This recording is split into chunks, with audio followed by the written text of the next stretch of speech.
Dans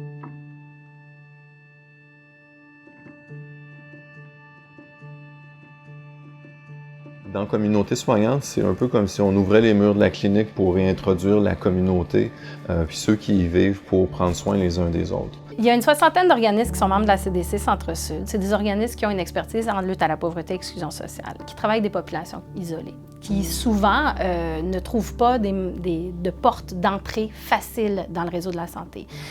Et on sait, d'autre part, que pour le réseau de la santé, pour les professionnels de la santé, c'est difficile de référer vers la communauté. Ils ne savent pas trop comment s'y prendre.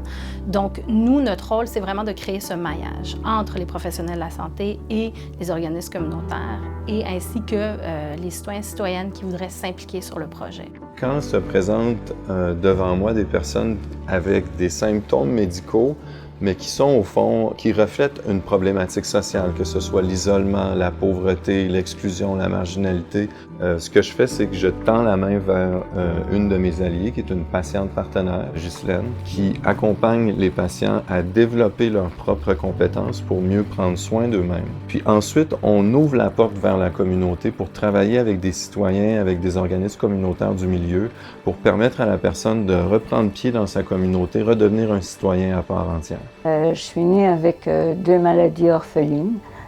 J'ai eu 3 cancers majeurs. On m'a gardée dans le coma pendant presque 6 mois.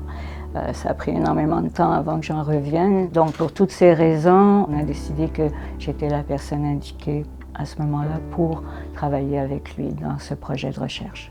Parmi les patients, il y en a un en particulier auquel je pense, c'est un monsieur qui est en fin de vie. Maintenant, progressivement, ça fait 11 mois que je le suis, il est toujours en vie.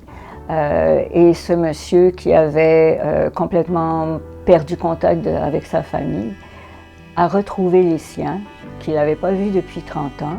Il s'est fait une petite blonde même, il plante des fleurs, il fait des petits projets de vie. Et pour lui, la mort, maintenant, c'est pas quelque chose qui l'attend. Il a compris que tant et aussi longtemps qu'on n'est pas mort, on est en vie, même si ça a l'air bête de dire ça, mais c'est ça qu'il a compris et il vit chaque jour pleinement.